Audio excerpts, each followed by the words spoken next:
These are the grammar notes for Futato chapter 16. There aren't many of these, but they're important, so let's jump into them.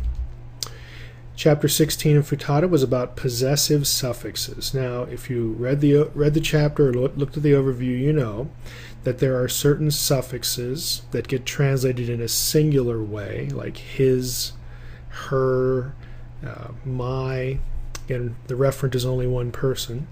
And there are suffixes that get added to nouns that are translated plurally, if that's a word, like their or our. So what I did was break them apart, and again, the chapter is only about suffixes that go on singular nouns, so we're going to focus only on that. That's all we've had. There'll be a later chapter about plural nouns and the suffixes they take. And I'm going to use sus, the masculine singular noun. The endings are the same even if you have a feminine singular noun, like if we had sus-a. The only difference would be is that the he in sus-a would change to a t, a tav, and then you'd add the suffix.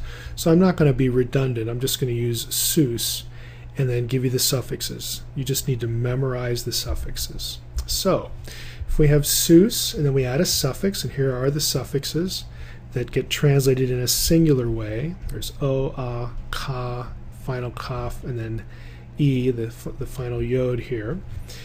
So when you add that, the suffix to the noun, let's go through what we get. We've got sus-o. Okay, there's our suffix. It's the third masculine singular suffix, and you would translate his horse because it's masculine. Third feminine suffix, sus-a. Okay, third feminine suffix, her horse. Sus-ka, second masculine singular suffix, your horse. So final kaf with the comets inside. And you also have sus-ake, also final kaf, but in this case you have the shava inside. So sus-ake, second feminine singular suffix, and you translate it the same way as the other second person, your horse. And then sus-e, first common singular suffix is this yod, and it's translated my horse. So what about the suffixes that get translated plurally? These are in this column right here. Am, an, kem, ken, enu. So let's see what we get. Sus-am is the third masculine plural suffix, and we would translate their horse. You see the plural translation with the noun.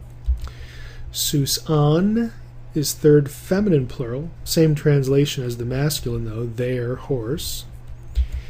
Sus-kem, second masculine plural, your horse, and kem should be familiar by now. This is also the same thing that you get for second masculine plural verb ending. So kem should be very familiar. Ken, sus-ken, is the feminine plural of the second person equivalent. Same translation, your horse. And then sus-enu, first common plural suffix, our horse. So here's your table for the singulars.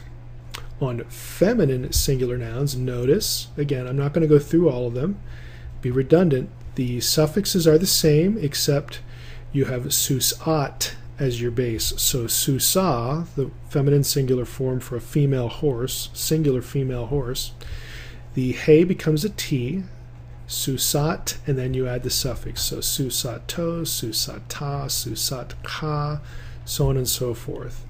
So you have the translation there. And again, same thing with the plurals. All right? Base form ending with t with the suffix. Again, they're singular nouns, but the suffix is plural. And in this case, we have feminine noun. So that's what you need to memorize. Memorize the suffixes for this chapter, and you'll be just fine. That's the end of the video.